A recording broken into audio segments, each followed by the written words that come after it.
Good morning, all of you. Today we are going to start with the second chapter of 11th class business studies, and the name of the chapter is Forms of Business Organization. So first we will start with the introduction of this chapter. So as you can see, they have defined about business. So what they are saying, a business undertaking is an organization which is engaged in some business or commercial activities. यानी कि एक business undertaking कोई एक organisation है जो किसी भी तरह के किसी बिजनेस में या किसी कमर्शियल एक्टिविटी में एंगेज्ड है, उसे हम क्या कहेंगे, बिजनेस अंडरटेकिंग कहेंगे उसे। अब इन्होंने नेक्स्ट जो है क्लासिफिकेशन बताया है कि बिजनेस एंटरप्राइजेस के या बिजनेस ऑर्गेनाइजेशन के कितने क्लासिफिकेशन होते हैं। तो यहाँ पर आप जैसा कि देख पा रहे हैं, एक बिजनेस ऑर्गेनाइजेशन के 3 मेन क्लासिफिकेशंस बताए गए हैं। पहला है आपका प्राइवेट सेक्टर इंटरप्राइजेज, सेकंड है आपका पब्लिक सेक्टर इंटरप्राइजेज, थर्ड है आपका जॉइंट सेक्टर एंटरप्राइजेज।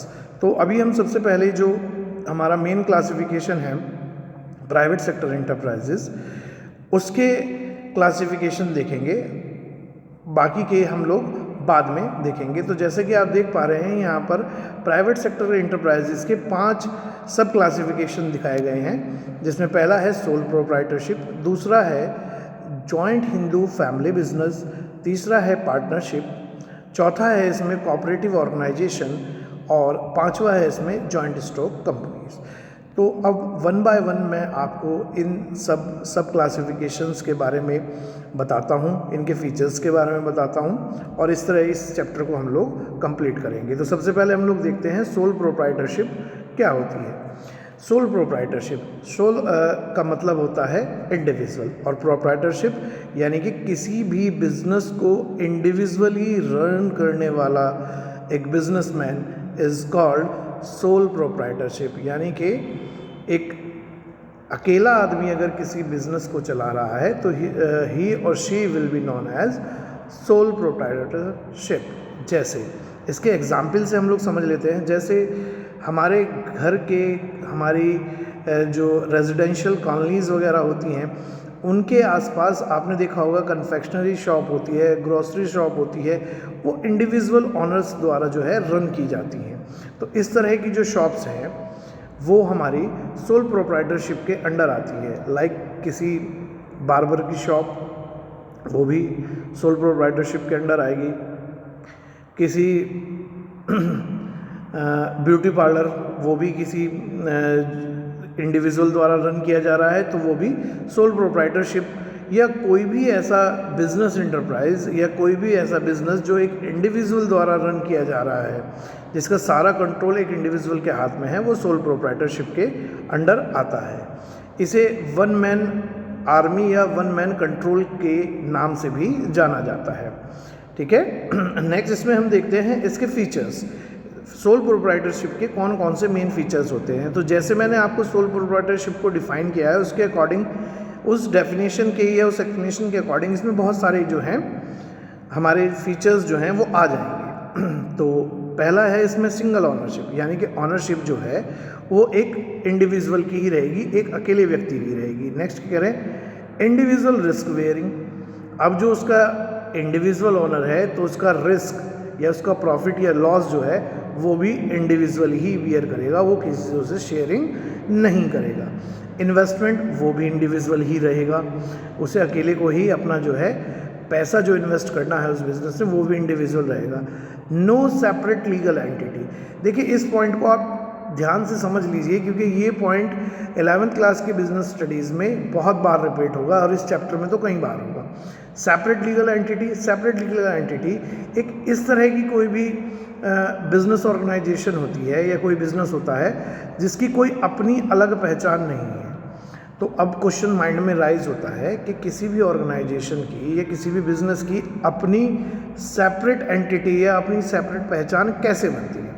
तो देखिए, जिस भी बिजनेस को रजिस्ट्रार के द्वारा रजिस्टर नहीं कराया जाएगा उसकी कोई सेपरेट लीगल एंटिटी नहीं होगी। That means that business is unknown by the government of that country. क्योंकि जब तक रजिस्ट्रेशन होगा नहीं तब तक वो गवर्नमेंट की नॉलेज में नहीं आएगा, और नॉलेज में नहीं आएगा तो उसकी कोई सेपरेट लीगल एंटिटी नहीं बनेगी। गवर्नमेंट जानती ही नहीं है कि इस तरह का कोई बिजनेस इस नाम से कहीं पर रन हो रहा है, ठीक है। तो इसे कहते हैं सेपरेट लीगल एंटिटी। जहाँ पर सेपरेट लीगल एंटिटी एग्जिस्ट करती है उसकी अपनी एक अलग पहचान होगी अपने ऑनर से, और जहाँ पर सेपरेट लीगल एंटिटी नहीं एग्जिस्ट करती है, यानी कि जिस बिज़नेस का रजिस्ट्रेशन नहीं कराया गया है, वहाँ पर उसकी कोई अलग पहचान नहीं है उसके ऑनर से, ठीक है। तो ये बात क्लियर हो गई। Next is freedom of operations. एक इंडिविजुअल, एक सोल प्रोप्राइटर जिस तरह चाहे उस बिजनेस के अब जो वर्क है उन्हें कर सकता है, फ्री है, उसे किसी से कोई सलाह या डिसीजन लेने की, डिस्कशन करने की रिक्वायरमेंट नहीं है। Next what they are saying, limited liabilities. जो लायबिलिटीज़ हैं वो अनलिमिटेड हैं और सब उस इंडिविजुअल की ही है। जो गुड्स खरीदने हैं और फिर उन्हें बेचना है, उनकी सब लायबिलिटी उस ऑनर की है, उसका प्रॉफिट उसी का है, उसका लॉस उसी का है, उसी का इन्वेस्टमेंट वो भी उसी का है, यानी कि जो उसकी लायबिलिटीज़ हैं वो सब चीज़ उसी को करनी है। तो that's why that liabilities are unlimited. Next is one man control. ये मैंने आपको बताया था कि सोल का मतलब इंडिविजुअल होता है, यानी कि एक ही आदमी का कंट्रोल होता है, कोई और उसमें इन्वॉल्व नहीं होता है। Next is small size. ये हमेशा जो होंगे छोटे होंगे साइज़ में, ये बहुत बड़ी ऑर्गेनाइजेशंस नहीं होती हैं, ये स्मॉल, जैसे मैंने आपको एग्जाम्पल में बताया था, वो सब शॉप्स होती हैं। Formation and closure. फॉर्मेशन और closure, whenever that individual having money and sufficient reason he can open the business, and when is not satisfied with the profit or with the return that he is invested in that business, then he can close. तो मतलब opening and closing completely उस individual पर ही depend करता है जिसने उसमें पैसा लगाया है या जो भी लगाना चाहता है। Next is lack of business continuity. बिल्कुल सही बात है, लैक ऑफ बिजनेस कंटिन्यूटी है, यानी कि ये जो sole proprietor type of business है इसमें लैक ऑफ कंटिन्यूटी है, क्योंकि सपोज़ कीजिए अगर उसकी डेथ हो जाए जो सोल प्रोप्राइटर है तो वो बिज़नेस आगे कंटिन्यू नहीं हो पाएगा, तो इसलिए इन्होंने कहा है लैक ऑफ बिजनेस कंटिन्यूटी, ठीक है। तो इस तरह मैंने आपको सोल प्रोप्राइटर नाम का जो ये बिजनेस अंडरटेकिंग का प्राइवेट सेक्टर इंटरप्राइजेस के अंडर सब टाइप है वो डिफाइन कर दिया है। अब नेक्स्ट देखते हैं। नेक्स्ट है हमारा जॉइंट हिंदू फैमिली बिजनेस। देखिए, देख पा रहे हैं जॉइंट हिंदू फैमिली बिजनेस। अब इसकी बात करते हैं। देखिए, ये बहुत ही एक पहले तो बड़ा कॉमन होता था बट अब ऐसा नहीं है, बट कुछ फील्ड्स में ये अब भी बड़ा कॉमन है, जॉइंट हिंदू फैमिली बिजनेस। तो जॉइंट हिंदू फैमिली बिजनेस यानी कि पहले जब हमारी कंट्री में क्या होता था, जॉइंट फैमिलीज होती थी, मतलब एक फादर के जितने भी चिल्ड्रन होते थे, सपोज़ कीजिए एक फैमिली में 4 भाई हैं, उन 4 का खाना, बिजनेस, रहना सब कंबाइंड है, तो उनका जो फैमिली बिजनेस है यही जॉइंट हिंदू फैमिली बिजनेस कहलाता है। इसमें होता क्या है, इसमें एक्चुअली होता ये है कि इसमें जो भी बिजनेस का मेन कंट्रोलर होता है उसे कर्ता कहा जाता है, एंड द कर्ता is the male member of that family, senior male member, यानी कि जो भी उस परिवार में सीनियर सबसे बड़ा मेल मेंबर होगा वो ही उस बिजनेस का कर्ता बनेगा। तो इस तरह का जो बिजनेस है वो जो है हिंदू लॉ एक्ट के अंडर आता है और इसे ही हम लोग जॉइंट हिंदू फैमिली बिजनेस बोलते हैं। अब इसमें दो थॉट्स हैं, वो है फर्स्ट वन इज़ दया भागा एंड सेकंड वन इज़ मितकाशी।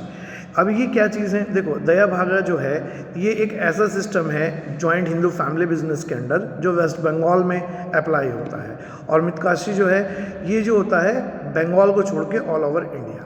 अब ये होता क्या है, दया भागा में जो ऑनरशिप के जो राइट होते हैं वो डॉटर को भी मिलते हैं और सन को भी मिलते हैं, बट मितकासी के अंडर, जो कि ऑल ओवर इंडिया अप्लाई होता है, उसमें जॉइंट हिंदू फैमिली बिजनेस की जो ऑनरशिप के जो राइट हैं वो सिर्फ मेल मेंबर्स को मिलते हैं। तो ये दो सिस्टम होते हैं जॉइंट हिंदू फैमिली बिजनेस के अंडर। अब मैं इसके फीचर्स डिफाइन करता हूँ। वैसे तो मैंने इसकी एक्सप्लेनेशन कर दी है, तो इसके मोस्ट ऑफ द फीचर्स जो हैं वो सारे ही कवर हो गए हैं, फिर भी मैं एक बार इसे आपके सामने डिस्कस कर देता हूँ। पहला है मेंबरशिप बाय बर्थ। जैसे ही किसी जॉइंट फैमिली जो एक बिज़नेस को रन कर रही है उसमें कोई मेल मेंबर बर्थ लेगा, वो उस बिज़नेस का पार्ट बन जाएगा। ठीक है। नेक्स्ट इज मैनेजमेंट बाय कर्ता, यानी कि उस बिजनेस का सारा जो मैनेजमेंट है, जो एक्टिविटीज़ हैं, that is controlled by the karta या manage by the karta. Next is no limit, no number of members, मतलब नंबर ऑफ मेंबर्स की कोई लिमिट नहीं है, वो कितने भी हो सकते हैं, but they must be male. What they are saying next, liabilities limited for all except karta, यानी कि कर्ता के अलावा जो अदर मेंबर्स हैं उनकी जो लायबिलिटीज़ होती हैं वो क्या होती हैं, वो लिमिटेड होती हैं। ठीक है, कर्ता के अलावा, क्योंकि कर्ता जो है पूरे बिजनेस का कंट्रोलर होता है, सब मेन डिसीजन जो है उसी के द्वारा, सजेशन हो सकता है वो सबसे ले, बट उनको येस या नो करना वो कर्ता की जिम्मेदारी है। Minor member allowed, by birth है तो माइनर मेंबर भी इसमें अलाउड है। Right of members to do the inspection of accounts, यानी कि जो मेंबर्स हैं वो जितने भी मेंबर्स हैं वो उस बिज़नेस के अकाउंट्स को जब चाहे उसका इंस्पेक्शन कर सकते हैं, ये उन्हें राइट होता है। रजिस्ट्रेशन नॉट रिक्वायर्ड, यानी कि रजिस्ट्रेशन रिक्वायर्ड नहीं होता है, तो इसका मतलब ये भी है कि इसकी सेपरेट लीगल एंटिटी नहीं होती है। नेक्स्ट इज परपेचुअलिटी, यानी कि लॉन्ग रन, लंबे समय तक होता है, क्योंकि एक कर्ता के बाद, कर्ते की डेथ के बाद दूसरा जो सीनियर मेंबर है वो उसका कर्ता बन जाएगा, फिर तीसरा, फिर चौथा, इस तरह से जब तक उस फैमिली में मेल मेंबर्स रहेंगे तब तक वो बिजनेस जो है रन करता रहेगा, या जब तक वो फैमिली जो है ज्वाइंट रहेगी। ठीक है, तो इस तरह से मैंने इसका दूसरा सब टाइप जो है ज्वाइंट हिंदू फैमिली बिजनेस वो भी डिफाइन कर दिया है। Next is partnership. अब पार्टनरशिप अगर जनरल टर्म्स में हम बात करें तो बहुत ही सिंपल एक कॉमन वर्ड है जो हमें मोस्टली सुनने के लिए मिलता है, वो क्या है, partnership. When 2 or more members come together to do a business is known as partnership. ठीक है, यानी कि जब 2 या 2 से ज़्यादा लोग एक साथ किसी बिजनेस को करते हैं for sharing profit and loss. देखिए, ये कोई बुकिश जो एक्सप्लेनेशन है मैं आपको वो नहीं बता रहा हूँ, मैं अपनी नॉलेज के हिसाब से इसमें जो कॉन्सेप्ट है उसे घटा बढ़ा देता हूँ।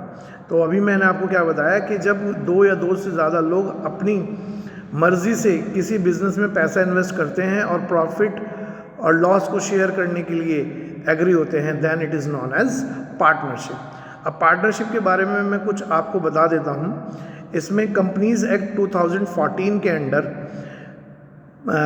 जो नंबर ऑफ मेंबर्स हैं, उनकी नंबर ऑफ पार्टनर्स जो हैं, उनकी मैक्सिमम लिमिट को फिक्स कर दिया गया है। पहले 2014 से पहले वो लिमिट जो है फिक्स्ड नहीं होती थी। अभी क्या है, मिनिमम तो 2 होने चाहिए, मैक्सिमम जैसे कि मैंने आपको बताया कि 2014 से पहले वो फिक्स्ड नहीं होती थी, but now it is fixed. Maximum 50 members would be there in a partnership. ठीक है, तो ये पार्टनरशिप की बात होती है कि पार्टनरशिप में जो है मिनिमम 2, मैक्सिमम जो है आपके 50 मेंबर्स होते हैं। ये इसका इस तरह से एक फीचर भी बन जाएगा। Now the features of partnership, first one is number of partners. Number of partners मैंने आपको बता दिया, मिनिमम 2 चाहिए, और कंपनीज एक्ट के अंडर अगर आता है तो maximum 50 will be the limit for the partnership. Next is agreement. Agreement means there must be a legal written concern of all the partners which is known as agreement. Legal एक return जो है concern होनी चाहिए all the partners की, कि we all are coming together by this much capital and sharing that much profit and loss which this share and we are ready to do this. तो ये एक legal जो है उनके जो है एक रिटन एग्रीमेंट उसमें होना चाहिए। Next, lawful business. बिजनेस जो है वो क्या होना चाहिए? लॉफुल होना चाहिए। लॉफुल मतलब आप कोई इनलीगल एक्टिविटी या बिजनेस नहीं कर सकते हैं, लाइक गैम्बलिंग, ये एक इनलीगल जो है बिजनेस एक्टिविटी है, तो आप इसे नहीं कर सकते हैं और ना ही ये बिजनेस की कैटेगरी में आएगा। ठीक है। प्रॉफिट शेयरिंग, प्रॉफिट का शेयरिंग, प्रॉफिट शेयरिंग के बहुत सारे तरीके होते हैं, वो आप अपना 12th क्लास में जब बिजनेस अकाउंटेंसी पढ़ेंगे तो उसमें पार्टनरशिप के शेयरिंग के तरीके बताए गए हैं। तो उसमें यहाँ तो नॉर्मली मैं आपको सिर्फ इतना बता सकता हूँ कि प्रॉफिट शेयरिंग किस रेशो में होगा, ये चीज़ प्री डिसाइडेड होती है इन दैट एग्रीमेंट। ठीक है ना। तो इस तरह से मैंने आपको इसमें 4 जो फॉर्म्स हैं बिजनेस ऑर्गेनाइजेशन की अंडर प्राइवेट सेक्टर एंटरप्राइजेस वो डिफाइन कर दी हैं। अब हम नेक्स्ट देखते हैं कोऑपरेटिव सोसाइटीज़, कोऑपरेटिव ऑर्गेनाइजेशंस, ये दोनों नाम इन्हीं के होते हैं, कंफ्यूज होने की ज़रूरत नहीं है। Cooperative organisations, the cooperative society, देखिए मैंने कहा था ना आपको कोऑपरेटिव ऑर्गेनाइजेशन या सोसाइटी एक ही बात होती है। अब इसमें देखिए बहुत इजी है इसे समझना। कोऑपरेटिव मतलब जहाँ पर कोऑपरेशन हो, एक दूसरे की हेल्प करने की फीलिंग से जब किसी काम को किया जाता है और जब किसी ग्रुप को बनाया जाता है, that is known as cooperative society. ठीक है। म्यूचुअल हेल्प, एक दूसरे की हेल्प करने के लिए, तो यही कोऑपरेटिव सोसाइटी होती है इसमें ना। अब इसमें देख लेते हैं क्या कह रहे हैं, इसके फीचर्स के थ्रू इसे और अच्छे तरीके से समझ लेते हैं।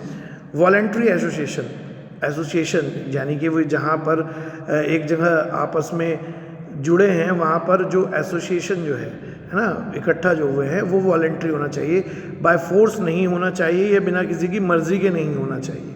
वो वॉलेंट्री जो लोग हैं उनकी अपनी कंसर्न से होना चाहिए। Next, equal voting right, voting right, 1 person 1 vote, सबका जो किसी भी डिसीजन की लेने के लिए वोटिंग राइट है वो इक्वल है, हर एक को एक एक वोट का राइट होता है किसी भी डिसीजन को उस ऑर्गेनाइजेशन के related. Next what they are saying, service motive, service motive यानी कि इनका मेन मोटिव प्रॉफिट अर्न करना नहीं होता है, इसमें बहुत ही नॉमिनल प्रॉफिट के साथ ये इस कोऑपरेटिव सोसाइटी को रन करते हैं। इनका मेन मोटिव होता है सर्विस प्रोवाइड करना। बेसिकली ये लोग करते क्या हैं, ये किसी भी गुड्स एंड सर्विसेज को सीधा प्रोड्यूसर से खरीदते हैं और उसमें से मिडिल मैन्स को रिमूव कर देते हैं, जिनसे मिडिल मैन्स का जो प्रॉफिट है वो भी रिमूव हो जाता है। तो इसलिए इनका जो मोटिव होता है वो सर्विस मोटिव होता है, ना कि प्रॉफिट मोटिव होता है। Next is separate legal entity, मैंने ये बताया था separate legal entity, that means यहाँ पर रजिस्ट्रेशन मैंडेटरी है और रजिस्ट्रेशन होते ही that cooperative society get separate legal entity. Next is limited liabilities. The liabilities of each and every member is fixed and limited. Next is control. Control is according to the work given to that member and as we can say also equal control होता है सबका, क्योंकि equal voting right होता है। कोई भी decision जो cooperative society के फेवर में लिया जाता है या के लिए लिया जाता है वो वोटिंग से ही तय होता है, तो that's Y control is also equal. ठीक है। तो इस तरह से ये जो इसका चौथा जो सब टाइप था ये भी मैंने डिफाइन कर दिया है। अब नेक्स्ट के बारे में देखते हैं हम लोग। नेक्स्ट है हमारा joint stock companies. Joint stock company, joint का मतलब आप सब लोग समझते हैं, बड़ा कॉमन वर्ड है, बहुत यूज़ किया जाता है। ठीक है। तो इसमें देखते हैं इसमें क्या है, joint stock companies. Joint stock companies क्या है, तो ये क्या कह रहे हैं, joint stock company it is an artificial person having separate legal entity, perpetual succession and common seal, यानी कि एक सेपरेट लीगल एंटिटी रखने वाली एक आर्टिफिशियल पर्सन होता है, यानी कि जिसकी पहचान जो है वो अपने मेंबर्स से अलग है वो, और एक कॉमन सील। एक कॉमन सील मतलब all that members, those who are the part of that organization would be known by a common seal, है ना। तो ऐसी एक ऑर्गेनाइजेशन को क्या कहा जाता है, जॉइंट स्टॉक कंपनी कहा जाता है। What they are saying, same features मैंने आपको बताया था। ये सेपरेट लीगल एंटिटी समझ लीजिए, ये बहुत बार आएगा। तो इसमें पहला ही हमारा फीचर क्या है, सेपरेट लीगल एंटिटी। यानी कि अपने मेंबर्स से अलग पहचान होती है, लंबे समय तक कंटिन्यू रहेगी, कितने ही मेंबर आएँ या जाएं, that organisation will not having any effect of their partners या देयर मेंबर्स आ रहे हैं या जा रहे हैं। ठीक है। आर्टिफिशियल पर्सन क्या है? देखिए, कोई भी बिजनेस ऑर्गेनाइजेशन एक बार रजिस्टर्ड हो जाए तो वो ऑर्गेनाइजेशन तो काम नहीं करेगी। The members will be working on the behalf of that firm and that all members are represented by that firm या with the name of that firm. तो that's why a firm is always a artificial body होती है। ठीक है। Registration mandatory है, मैंने आपको बताया। इसमें परपेचुअल सक्सेशन जो होता है, यानी कि लॉन्ग रन में कंटिन्यू करती है, लंबे समय तक एग्जिस्ट रहती है, क्योंकि मेंबर्स का इसकी एग्जिस्टेंस पे कोई कंट्रोल नहीं होता है। ठीक है। कॉमन सील भी मैंने आपको बता दिया। कॉमन सील होता है सभी मेंबर्स या वो पूरी ऑर्गेनाइजेशन एक कॉमन नाम से जानी जाती है। Like we can take the example of Maples Academy. तो हमारा इसमें इतने सारे टीचर्स हैं, ऑनर्स हैं, प्रिंसिपल मैम हैं, सब लोग हैं, वो सब लोग किससे जाने जाते हैं? Maples Academy, common seal. ठीक है। Next is transferability of shares की ट्रांसफरेबिलिटी। देखिए, जो कंपनी का जो सारा पैसा होता है वो शेयर्स की फॉर्म में लगा रहता है। अब एक शेयर होल्डर जो है वो फर्म से अपना जो शेयर है वो हटाना चाहता है, तो ही और she can give his share to another person और उससे पैसा लेके they can remove their share from the firm. ठीक है। Next word there is separation of ownership and control. यानी कि ऑनरशिप यानी कि मालिकाना अधिकार और कंट्रोल, वो सब जो होता है अलग अलग होता है। ऑनर्स अलग होते हैं, उन्हें कंट्रोल करने के लिए वो लोग क्या करते हैं? डायरेक्टर्स अपॉइंट करते हैं जो कि उसके सारे ऑपरेशंस को देखते हैं। तो इसीलिए इसमें क्या होता है? ऑनरशिप अलग है और एक्टिविटीज़ को कंट्रोल करने वाले, जैसे कि मैंने आपको बताया डायरेक्टर्स, वो अलग होते हैं। ठीक है। Next word they are saying limited liabilities. The liabilities of the members are limited according to the concern और अकॉर्डिंग टू द कॉन्ट्रैक्ट या according to the sharing of capital. Each and every member is having the liability. So that's why they are saying the liabilities are limited in joint stock company. ठीक है। तो ये fifth और last सब type था private sector enterprises का। इसके बाद हम लोग देखते हैं इसमें आगे क्या टॉपिक है जो हमें कवर करना है। That is choice of forms of business enterprises. यानी कि वो कौन कौन से ऐसे फैक्टर्स हैं जो एक बिजनेस एंटरप्राइजेस की चॉइस को अफेक्ट करते हैं।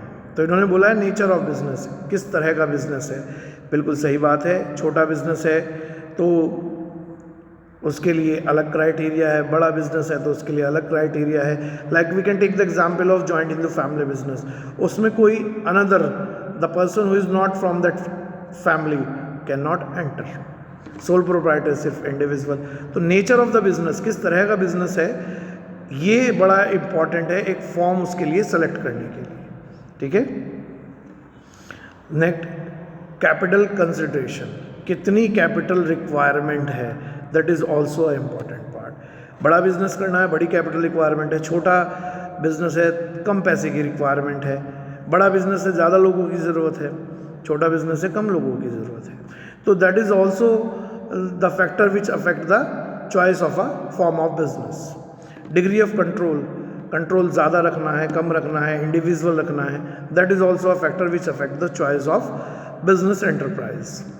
लीगल फॉर्मेलिटीज़ होनी चाहिए, कम होनी चाहिए, ज़्यादा होनी चाहिए, है ना। Like sole proprietorship there is no legal formality in joint in the family business also, but in joint stock there are legal formalities, paper work is required. तो ये सब चीज़ जो हैं अफेक्ट करती हैं एक फॉर्म ऑफ बिजनेस ऑर्गेनाइजेशन की। That is liability, management ability, ये बहुत सारे फैक्टर्स जो हैं इसमें दिए गए हैं जो एक बिजनेस एंटरप्राइज की सिलेक्शन, फॉर्म की सिलेक्शन को अफेक्ट करते हैं। ठीक है। तो इस तरह से ये चैप्टर नंबर 2 है, ये फिनिश हो गया है और आई होप कि आप सबको समझ में आया हो। Thank you.